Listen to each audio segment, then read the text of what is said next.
Gravitation. तो हम लोग देख रहे हैं कि बहुत सारे प्लैनेट्स हैं, है ना, मिल्की वे और अलग अलग गैलेक्सी है ना। अच्छा, ये सब में दिख रहा है ना। अर्थ कहाँ पे है? तो अर्थ एक छोटू सा डॉट है कि नहीं? और उसमें हम कहाँ पे हैं? हम लोग दिख ही नहीं रहे। तो इसीलिए विनम्र होना चाहिए, है ना, होना चाहिए विनम्र। तो actually as we progress in knowledge, the symptom of knowledge is that a person is,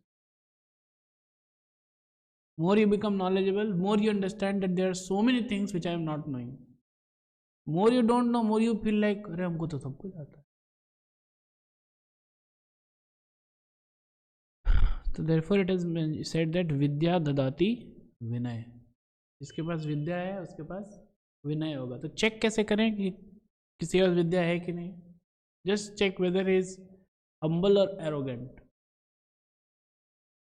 ठीक है, ठीक है। तो ये सब कुछ किसके किसके कारण पॉसिबल है? ये सब कुछ, ये पूरा मिल्की वे गैलेक्सी, पूरा ब्रह्मांड, कौन सा फोर्स है जो कि कार्य कर रहा है इन सब के बीच? बताइए, क्लियर है क्या? यस और नो? और ये ग्रेविटेशन हम लोग को पता है, who invented law of gravitation? जल्दी से क्लियर है क्या? यस और नो?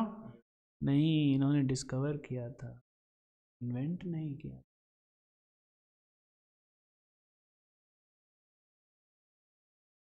उन्होंने क्या किया था? डिस्कवर किया। Newton, all glories to him, all credits to him कि उन्होंने डिस्कवर किया। At the same time the invention is done by lord, is mention in Bhagavad Gita. Gita 15 chapter 13 verse, गाम अविश्य भूतानि धारयामि अहम ओजसा, I enter into each planet and by my energy they stay in ना। इतना बड़ा बड़ा प्लैनेट सोचिए, हवा में, हवा में, quite amazing. So let us start gravitation on this. So this is gravitation. F1 equals F2 equals G into M1 M2 divided by R square. ये है न्यूटन्स लॉ ऑफ ग्रेविटेशन। ठीक है, अब इसमें क्या क्या चीजें हैं समझ लेते हैं हम लोग। Where G is universal gravitational constant, उसका वैल्यू क्या है? 6.67 इंटू 10⁻11 न्यूटन मीटर स्क्वायर पर kg square. M1 and M2 are mass of the two particles, R is the distance between the two particles. Note down कर लीजिए इसको। तो G is universal gravitational constant, उसको आपको याद करना पड़ेगा। क्लियर है क्या? ध्यान से देखिए, बहुत छोटा है, 6.67 इंटू 10⁻11। इसीलिए जो है छोटे छोटे ऑब्जेक्ट्स पे उतना हम लोग फील नहीं कर पाते। ठीक है, छोटे छोटे ऑब्जेक्ट्स पे इसीलिए फील नहीं कर पाते, है ना। बड़ा ऑब्जेक्ट चाहिए, 10⁻, अच्छा खासा केजी होना चाहिए। ठीक है, whereas gravitational, whereas हम लोग पढ़ेंगे इलेक्ट्रोस्टैटिक फोर्स। इलेक्ट्रोस्टैटिक फोर्स का भी ऑलमोस्ट ऐसा ही फॉर्मूला होता है, K(Q1Q2/r², जो कि 12th में पढ़ेंगे। वहां पे जो कांस्टेंट है उसका वैल्यू होता है 9 इंटू 10⁻9। तो समझ में, 10⁻20 टाइम्स का डिफरेंस है between electrostatic force and gravitational force constant. Clear है क्या? इसलिए थोड़ा सा चार्ज भी एक दूसरे को अट्रैक्ट रिपेल कर लेता है, लेकिन थोड़ा सा मास, दो छोटे छोटे मास, बहुत डिफिकल्ट। क्लियर है? आगे बढ़ते हैं। इन वेक्टर फॉर्म, तो वेक्टर फॉर्म में क्या हो जाएगा? ये जो R है ना, है ना, ये F1 और F2 ये दोनों तो अपोजिट हो जाएगा। ठीक है, तो यहां पे दिख रहा है हम लोग को F12 is equal to minus F21। Clear है क्या? यस और नो? ठीक है, प्लस जो है ये जो F1 और F2 है, इन दोनों का दिख रहा है R कैप। तो ये हो गया बेसिकली, देखिए ध्यान से, this is giving you the magnitude. ये GM1 M2 बटे R² आपको क्या दे रहा है? मैग्नीट्यूड दे रहा है। अब डायरेक्शन के लिए आप इसको जो है R वेक्टर से मल्टीप्लाई करोगे ना। ठीक है, तो वही R वेक्टर R कैप से मल्टीप्लाइड है, unit vector in the R direction. Clear है क्या? ऐसा और नो? लिख लीजिए। Properties of this gravitational force. पहला प्रॉपर्टी है it is an action reaction pair. तो एक्शन रिएक्शन पेयर का मतलब क्या है कि अब एक्शन रिएक्शन पेयर जो हम लोग न्यूटन्स थर्ड लॉ में पढ़े थे वो सब कुछ इस पे वैलिड होगा। तो एक्शन रिएक्शन पेयर का मतलब होता क्या है? पहला चीज है इक्वल, दूसरा क्या है ऑपोजिट, तीसरा it is acting on different bodies, अलग अलग बॉडी पे एक्ट कर रहा है। क्लियर है क्या? यस और नो? क्लियर है? ठीक है ना। हम लोग जब एक FBD बनाते हैं, फ्री बॉडी डायग्राम बनाते हैं ना ऐसे करके, और ये जो है रखा हुआ है टेबल पे, तो इसका FBD बनाते हैं। ऊपर N लग रहा है, नीचे mg लग रहा है। N is equal to mg। Clear है क्या? इक्वल है, अपोजिट है, ठीक है ना। एक्शन रिएक्शन पेयर है, यस और नो? नहीं है, it is not acting on different body. Same ही बॉडी पे कैसे आप एक्ट करा सकते हैं? क्लियर है क्या? This is not an action reaction pair. Clear है, यस और नो? कोई दिक्कत, कोई टेंशन? क्लियर कट एकदम होना चाहिए अंडरस्टैंडिंग, ठीक है। It should act on different bodies. ये F1 और ये F2, ये दोनों जो है एक्शन रिएक्शन पेयर है। It is acting on different body, एक F1 M1 पे कर रहा है, F2 भैया M2 पे कर रहे हैं। And lastly the nature of force should be same.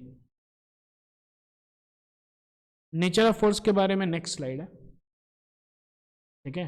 4 classes of nature of force होते हैं, ठीक है, लेकिन nature of force should be same, लिख लीजिए, ठीक है। Nature of force should be the same. अब नेचर ऑफ फोर्स क्या होता है? There are 4 classes of natures of force या फिर interactions which are found in nature, ठीक है। पहला gravitational force, gravitational force which is responsible for the attraction of planets and for acceleration due to gravity. ये है पहला nature of force, ठीक है। यही 4 नेचर ऑफ फोर्स मिलता है, मतलब कि कोई भी फोर्स इस पूरे ब्रह्मांड में है तो वो 4 प्रकार में ही आप डिवाइड कर सकते हैं। क्लियर है क्या? है ना। ये HC वर्मा के चैप्टर नंबर 3rd या 4th में दिया हुआ है, बहुत बार लोग स्किप कर लेते हैं लेकिन ये दिया हुआ है उसमें, ठीक है। दूसरा है इलेक्ट्रोमैग्नेटिक फोर्स। तो अगर सब चीज को तोड़ें तो लास्ट में क्या है भैया? इलेक्ट्रॉन प्रोटॉन न्यूट्रॉन ही है, ठीक है। सो दिस इज इलेक्ट्रोमैग्नेटिक फोर्स, ठीक है। ये हो गया इलेक्ट्रोमैग्नेटिक फोर्स। तो coulomb force which is responsible for कौन कौन से फोर्सेस? जो कॉन्टैक्ट फोर्स है वो भी कूलम फोर्स के कारण होता है, normal and friction, tension, spring force. ये सारा चीज इसके कौन सा फोर्स है ये? और कोई बोलेगा कि हम लोग एक रस्सी लगा करके किसी को हम पुल कर रहे हैं, है ना, कौन सा फोर्स है वो? इलेक्ट्रोमैग्नेटिक फोर्स है वो, समझ में? Tension is an electromagnetic force. Spring force भी क्या है? इलेक्ट्रोमैग्नेटिक फोर्स है। क्लियर है क्या? नॉर्मल भी और friction, these are all electromagnetic force। Clear है क्या? आगे बढ़ते हैं। स्ट्रॉन्ग न्यूक्लियर फोर्स, ठीक है, क्या है? Strong nuclear force. एक्चुअली अगर हम लोग देखें ध्यान से, है ना, न्यूक्लियस के अंदर क्या क्या रहता है? प्रोटॉन और न्यूट्रॉन, यस और नो? प्रोटॉन रहेगा, न्यूट्रॉन रहेगा, प्रोटॉन रहेगा, न्यूट्रॉन रहेगा, ये रहेगा ना। तो अब देखिए 2 प्रोटॉन भी है और दोनों प्रोटॉन के ऊपर चार्ज भी है, यस और नो? है कि नहीं? अच्छा, प्रोटॉन के ऊपर चार्ज कितना होता है? 1.6 ×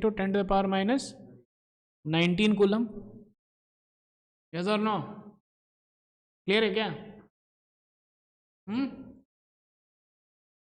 ठीक है। तो है ना, और जो है जो प्रोटॉन, 2 प्रोटॉन है, दोनों कितना पास में रहता है पता है आपको? 10⁻⁻15 मीटर का रेडियस रहता है न्यूक्लियस का।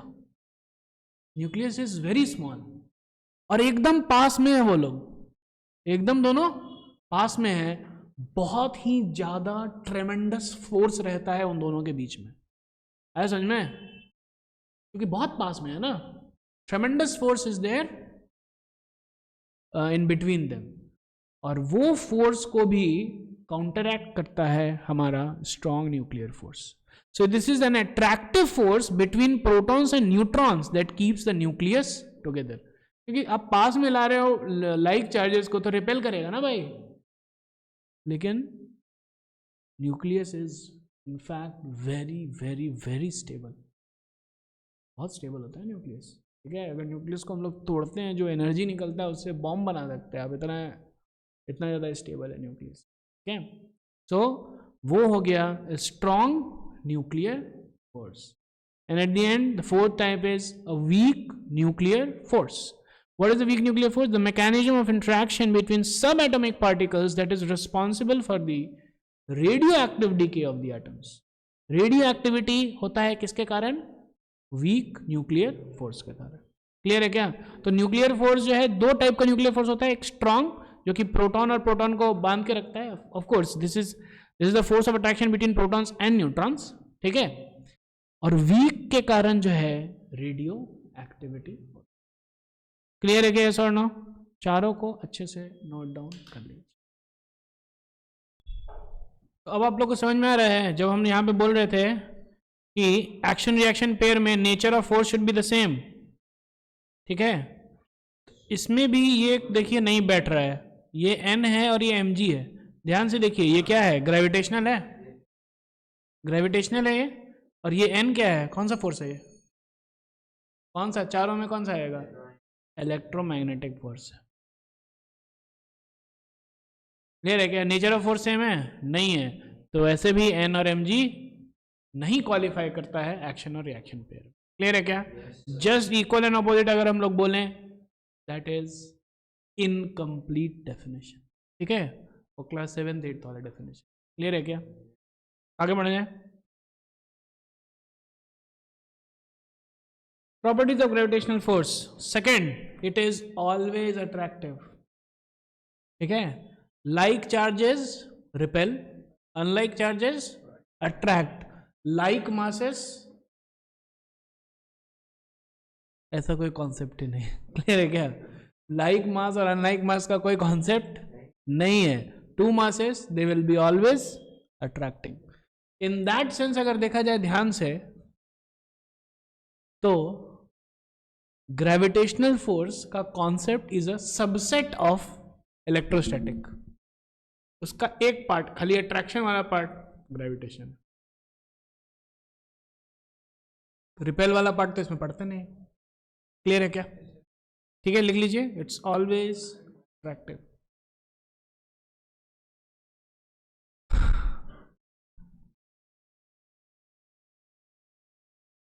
Gravitational force, it will always act irrespective of the medium between them.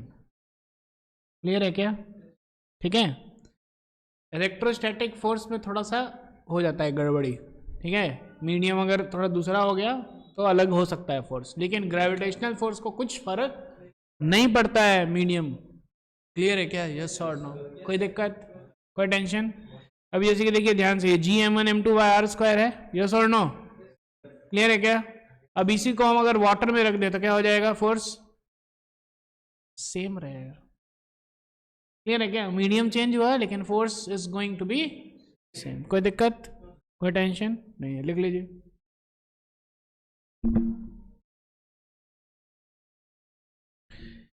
Properties of gravitation force. Fourth, it is conservative in nature. ठीक है, कंजर्वेटिव क्या कहाँ पढ़े थे? याद है? वर्क एनर्जी पावर में, है कि नहीं? The work done by gravitational force is only dependent upon the initial and the final point. It is independent of the path between them. Clear है? Yes or no? कोई दिक्कत? ठीक है, अब देखिए ध्यान से, देखिए ध्यान से, ये है mg फोर्स लग रहा है. yes or no? ये यहां से h नीचे आ गया. कितना आ गया? h नीचे. तो कितना काम किया? फोर्स इंटू डिस्प्लेसमेंट होता है ना. फोर्स भी इधर, डिस्प्लेसमेंट भी इधर. Work done by gravitation is mgh। Clear है क्या, यस और नो? लेकिन कोई शरारती बच्चा है वो ऐसे नहीं ला करके ऐसे ऐसे ऐसे ऐसे ऐसे ऐसे करके ऐसे करके लाया है, यहाँ पर कितना होगा वर्क डन? Same mgh। आया समझ में? The work done is irrespective of the path between them. Clear है क्या? एक दूसरा लड़का जो है इसको पहले लेके चल गया मून पे, फिर मून से लेके आ गया यहाँ पे, कितना हो वर्क डन? mgh। क्लियर है क्या? Irrespective of the path between them. कोई दिक्कत? यस और नो? कोई टेंशन? लिख लीजिए।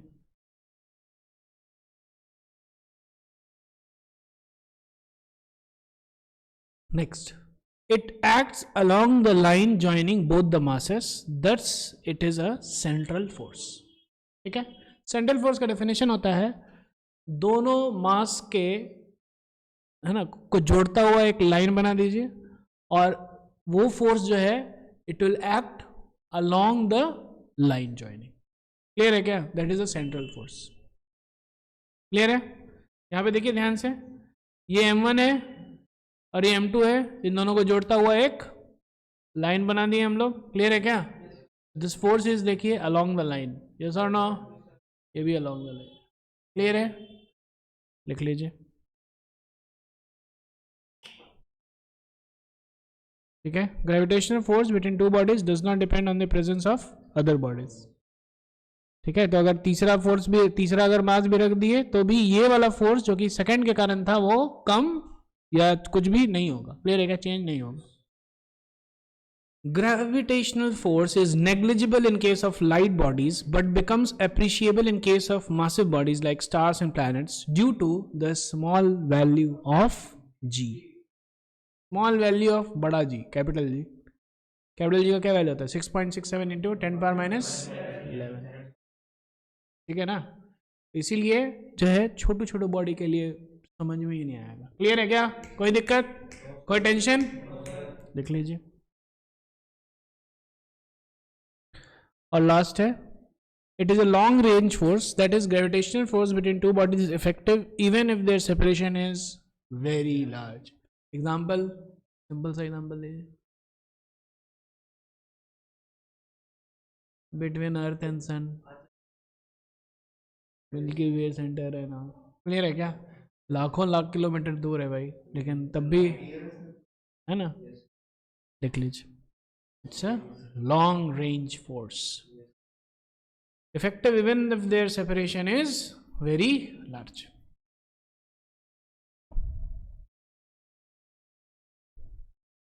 आप लोग सोच रहे हो कि सर ये सब प्रॉपर्टी क्यों लिखा रहे हैं सर, है कि नहीं? है? इतना प्रॉपर्टी लिखने से क्या फायदा है ना? प्रॉपर्टी से डायरेक्ट क्वेश्चन थोड़ी आता है कि नहीं? हाँ, प्रॉपर्टी से डायरेक्ट क्वेश्चन थोड़ी आता है, सोच रहे होंगे आप लोग। देखिए, पढ़िए ये क्वेश्चन।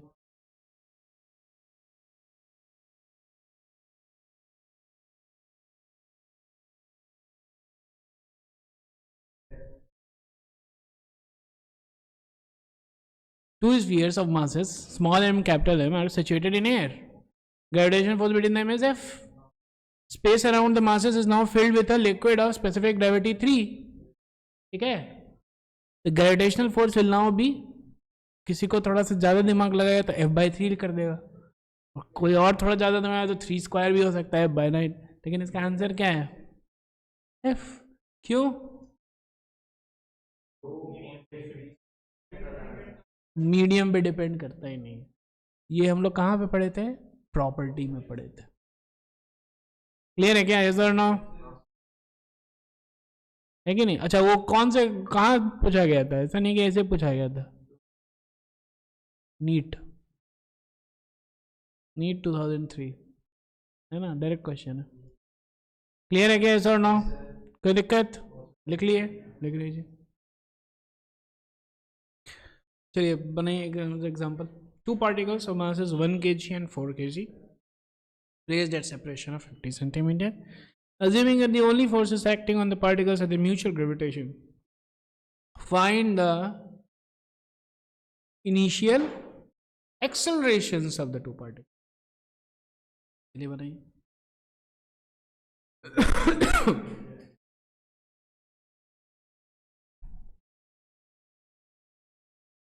ठीक है, देखिए ऐसे जो क्वेश्चन है ना, G m1 m2 बटे आर स्क्वायर कर दीजिए, तो ये फोर्स आ गया, उसको डिवाइड कर दीजिए 1 kg से,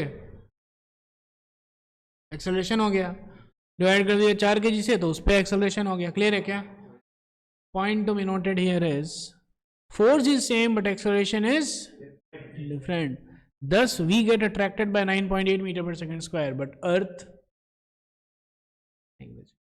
समझ में, हमारे और धरती माता के बीच में जो फोर्स लग रहा है वो सेम है, लेकिन हम लोग अफेक्ट हो जाते हैं क्योंकि हम लोग का मास छोटू है, धरती माता नहीं अफेक्ट होती। क्लियर है क्या? यस और नो? कोई दिक्कत, कोई टेंशन नहीं है? आगे बढ़ा जाए। Principle of superposition. The force exerted by a particle or other particle remains unaffected by the presence of other nearby particles in space. यहाँ पे दिख रहा है हम लोग को कि मास m जो है अट्रैक्ट हो रहा है m1 के तरफ भी, m2 के तरफ भी और m3 के तरफ भी by the forces F1, F2 and F3. तो नेट फोर्स क्या होगा? Vector sum of F1, F2 and F3. Clear है क्या? This is known as the principle of superposition. कोई दिक्कत, कोई टेंशन? लिख लीजिए, ये हम लोग ऑलरेडी कर लिए नीट में जो क्वेश्चन था। नेक्स्ट AIT JEE 2023 का क्वेश्चन है, ठीक है, मेंस पिछले साल का।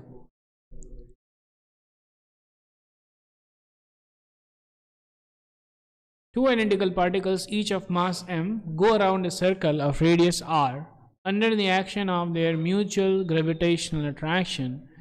The angular speed of each particle will be. Please solve it. देखिए ध्यान से, ऐसा है कुछ, क्लियर है क्या? यस और नो? यस और नो? ये m है, ये m है ना? दोनों के बीच में डिस्टेंस क्या है? देखिए ध्यान से, 2r। तो ये इसको कितना फोर्स से खींचा गया है? G m m 2r whole square. Yes और नो? यस और नो? ये हो जाएगा इक्वल टू, अब जब घूमता है तो सेंट्रीपिटल एक्सेलरेशन कोई चीज होती है ना, भूल गए? भूले कैसे सर? याद ही नहीं किए थे तो बोलेंगे कैसे सर? याद नहीं किए तब ना बोलेंगे sir. This should be equal to m। अब क्या बोल रहे हैं? Angular speed omega square r, that's it. r square का ओमेगा स्क्वायर r होता है भैया, या फिर m v square by r। ये सर ना, लेकिन हमको ओमेगा निकालना है ना, तो ये वाला यूज कीजिए। m चले गए हो, ठीक है ना, ओमेगा स्क्वायर हो गए हो Gm/4r³, ओमेगा हो गया रूट Gm/4r³। क्लियर है क्या?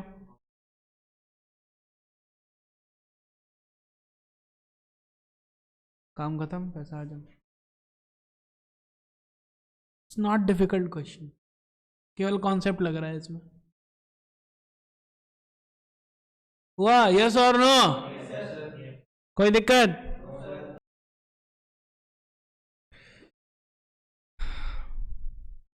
Three identical particles A, B and C of mass 100 kg each are placed in a straight line with AB equals BC equals 13 meter. ये भी JEE मेंस का है 2022। The gravitational force on a fourth particle of the same mass is F when placed at a distance 13 meter from the particle B on the perpendicular bisector of the line AC. The value of F will be approximately. कुछ ऐसा question है, देखिए ध्यान से, ये मैंने hint दे दिया आपको। क्लियर है क्या? दो पार्टिकल है ए बी, तीन पार्टिकल ए बी और सी, ठीक है। तीनों का मास क्या है भैया? 100 kg है। A B equal to B C है 13 metre 13 metre. Gravitational force on a fourth particle of the same mass is F when placed at a distance 30 meter from the particle B on the perpendicular bisector of the line AC. AC का perpendicular bisector ये हो गया, yes or no? यहां से 13 metre पे हम लोग एक और रख दिए D पार्टिकल को जो कि 100 kg का था, yes or no? इसके ऊपर कितना फोर्स लग रहा है यही निकालना है। देखिए ध्यान से, ये खींच रहा है F1 से तो ये भी खींचेगा F1 से, yes or no? क्लियर है क्या? अगर ये 13 है तो ध्यान से देखिए ये 13√2 होगा, पाइथागोरस। ये भी हो जाएगा 13√2, यस और नो? तो हम लोग F1 को लिख सकते हैं क्या? F1 is equal to GM by 13√2 का होल स्क्वायर, यस और नो? क्लियर है क्या? F2 को हम लोग लिख सकते हैं क्या? GM बाय 13 का होल स्क्वायर, यस और नो? फोर्स देखिए ध्यान से हो जाएगा इस डायरेक्शन में 2F1 cos 45 डिग्री, ये 45 है ना,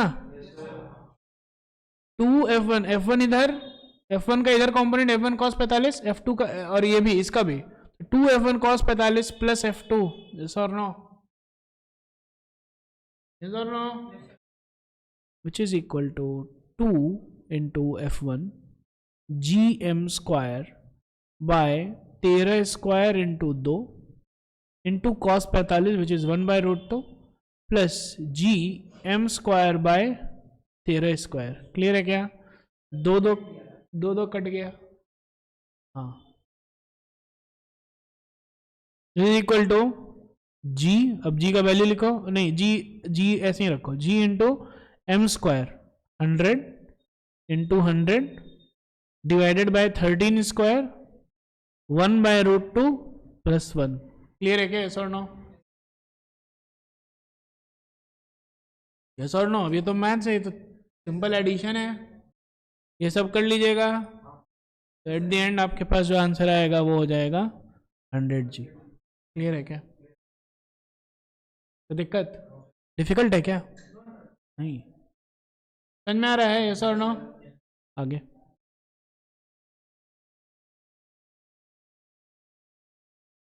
चलिए इसको बना लीजिए, ये लास्ट क्वेश्चन है, दैट्स इट, डन। कर लिया जाए सॉल्व। देखिए ध्यान से, ईच पार्टिकल मास m, रेडियस r, ठीक है, तो ये हो गया m, यस और नो? क्लियर है क्या? ये ऐसे आ गया भैया, ठीक है ना, ये कितना है 2r, यस और नो? अब लेकिन आ जाइए यहाँ पे, ये कितना है यार? है ये 2r है तो ये r ही होगा, ये 45 डिग्री है ना भैया, 2r cos 45, तो क्या हो जाएगा ये √2r। क्लियर है क्या? क्या हो जाएगा ये?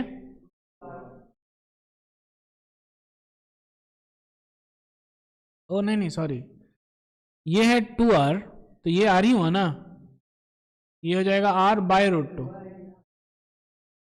अरे ये r है ना, ये पूरा 2r है ना, तो ये यहाँ तक कितना हो जाएगा r/√2। अच्छा ये पूरा हो जाएगा √2r, सही है, ये पूरा हो जाएगा, यहाँ से यहाँ तक हो जाएगा √2r।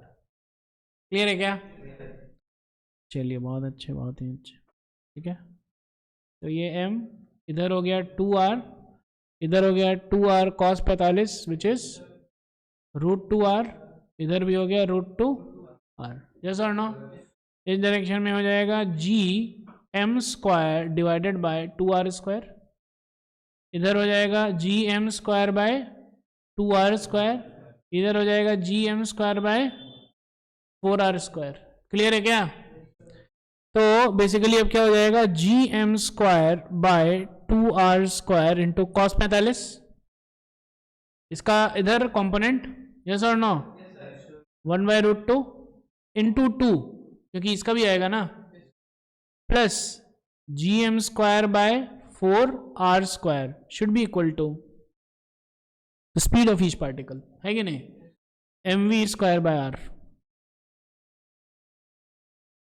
यस और नो? 2 चल गया, क्या हो गया, G M square by R square into 1/4 plus 1/√2 is equal to M V square by R. R भी चला गया और ये एम भी चला गया। यस और नो? तो v हो गया √ओवर जी एम बाय आर। अब ये कर लीजिए 4√2 1 प्लस 2√2। क्लियर है क्या, ऐसा और नो? या फिर इसको 4 ही रखिए, 4 हो, नीचे 4 ही होगा, 4 1 प्लस 2√2। क्लियर है क्या? कौन सा ऑप्शन है ये? कोई दिक्कत, कोई टेंशन? डी। क्लियर है क्या? इतना सोच पाए थे आप लोग? क्यों नहीं सोच पाए थे? सिंपल है, इजी है। कहाँ पे फंसे थे, कहाँ पे फंसे थे बताइए? 4r स्क्वायर कैसे हुआ? ये यहाँ से यहाँ 2r है ना, ये डायमीटर हो गया ना सर्कल का, 2r हो गया। ज्योमेट्री है भैया, और क्या है। क्लियर है क्या? आगे समझ में, यस और नो? आगे बढ़ते हैं, ये 2 क्वेश्चन हम बनाएंगे, ठीक है। एक पैटर्न है सवाल का इसीलिए, ठीक है। 6 particles each of mass m are placed at 6 vertices a b c d e f of a regular hexagon of side a. 7th particle of mass m is kept at center o of the hexagon. यहां पे जो है बड़ा m रखा हुआ है, यहां पे छोटू m रखा हुआ है। क्लियर है क्या, यस और नो? ठीक है। Find net force on m। बताइए नेट फोर्स क्या होगा? ये इधर से खींचा, ये इधर से खींचेगा, ये दोनों कैंसिल, 0। ये इधर कैंसिल, 0। ये इधर कैंसिल, 0। Net force 0। कोई दिक्कत, कोई टेंशन? अब देखिए ध्यान से, find net force on m if particle at a is removed. अगर ये मानिए कि a है, ये अगर रिमूव हो गया तो क्या होगा? बेसिकली अब इसके पास कैसे फोर्सेस है, 1 2 3 4 और 5, केवल ये नहीं है, तो नेट फोर्स क्या हो जाएगा, ये पांचों का वेक्टर सम। क्लियर है क्या? हाँ, लेकिन एक शॉर्टकट है, देखिए ध्यान से। हमको ये पता था कि F1 plus F2 plus F3 plus F4 plus F5 plus F6 0 था, यस और नो? यस और नो? अब जो है मेरे पास केवल F1 नहीं है, बाकी ये सब है, तो ये क्या हो जाएगा, this will be equal to minus F1 होगा। F2 से लेकर के F6 तक प्लस करेंगे तो क्या होगा, माइनस F1 होगा। तो ये केवल ये निकालो, केवल F1 निकाल लो और इसको माइनस कर दो इस डायरेक्शन में, काम खत्म। G M M by A square. अरे समझ में, अरे समझ में, ये 6 मिलकर के 0 होता था ना। क्लियर है क्या? अब तो केवल मेरे पास 5 ही बचा ना, तो ये 5 क्या था, माइनस F1 होता था। तो आप जो है ये F1 निकाल लिए थे, ये था ना F1, तो माइनस F1 क्या हो जाएगा, ये हो जाएगा, काम खत्म। ठीक है, एक और तरीके से समझाना है, यस और नो, जल्दी से एक और तरीके से समझा देते हैं। देखिए ध्यान से, ये इधर से खींच रहा है, ये इधर से खींच रहा है, ये इधर से, ये इधर से और ये इधर से, यस और नो? ये दोनों कैंसिल कर लिया, ये दोनों कैंसिल कर लिया, केवल यही बचा, काम खत्म। इन दोनों के बीच में कितना फोर्स हो जाएगा? G(m)/a², काम खत्म। समझ में आ रहा है? यस और नो? कोई दिक्कत, कोई टेंशन नहीं है। अब लास्ट ए और सी अगर हम रिमूव किए हैं तो क्या हो जाएगा? देखिए, ये है फोर्स, ये है फोर्स, ये है फोर्स और ये है फोर्स, यस और नो? ये दोनों कैंसिल कर लिया, ये दोनों कैंसिल किया, इन दोनों के बीच में 120 डिग्री है, यस और नो? रूट ओवर, है ना, अब ये F1 ही है और ये भी F1 ही है, दोनों इक्वल ही है ना force. Root over F1² plus F1² plus 2 F1 F2 F1 F² F1² cos 120 degree, yes और नो? कॉस 120 क्या होता है? -1/2, तो root F1² plus F1² plus 2F1² into -12, cut गया, ये F1 खत्म, F1 ही बचा, which is actually GM/IS। Clear है क्या? यस और नो? आ रहा समझ में? कोई दिक्कत, कोई टेंशन? ठीक है, इसमें क्या हो गया? पेंटागन, पेंटागन पे रखा हुआ है 5। क्लियर है क्या? नेट फोर्स निकालिए, और अगर एक पार्टिकल हम लोग मूव किए हैं तो फिर नेट फोर्स निकालिए। देखिए सिंपल है, ठीक है। जब हम यहां पे रखे हैं, जब पांचों तरफ से फोर्स लग रहा है कि नहीं? अगर ध्यान से देखा जाए, है ना, पांचों फोर्स जो है मिल करके 0 होगा, ये तो क्लियर है, ठीक है ना? कैसे? ये ऐसे है, ये ऐसे गया, ये ऐसे गया, ये ऐसे गया, ये ऐसे गया, देखिए जहां से शुरू किया वहीं आ गया। पॉलीगॉन लॉ ऑफ एडिशन क्या बोलता है? अगर ये A है, ये B है और ये C है, तो फोर्स, नेट फोर्स ऐसा हो जाएगा, यस और नो? इसका टेल और लास्ट वाले का हेड। अब इसमें क्या हो रहा है? इसमें देखिए, इधर हुआ, फिर इधर हुआ, फिर इधर हुआ, फिर इधर हुआ, फिर इधर आया, लास्ट में यहीं पे आ गया 0। क्लियर है क्या? अब लेकिन हम क्या किए भैया, एक को हटा दिए, एक को हम हटा दिए, तो F1 plus F2 plus F3 plus F4 plus F5 मिलकर के 0 था। ये F1 है, ये F2 है, ये F3 है, ये F4 है और ये F5 है, पांचों मिल करके 0 था ना। किसको हटाए बताइए, किसको हटा दें? F4 हटाते हैं, मानिए कि इधर हट गया, तो क्या बचा मेरे पास? F1 plus F2 plus F3 plus F5 बचा ना, ये इक्वल टू -F4 होगा, तो F4 निकाल लीजिए। क्या कीजिए? F4 निकाल लीजिए और उसको माइनस कर दीजिए, इस डायरेक्शन में हो जाएगा -F4। ये चारों मिल करके यही होगा, यस और नो? काम खत्म, ऐसा आ जाओ। Thank you very much, tata bye bye, wish you all the best.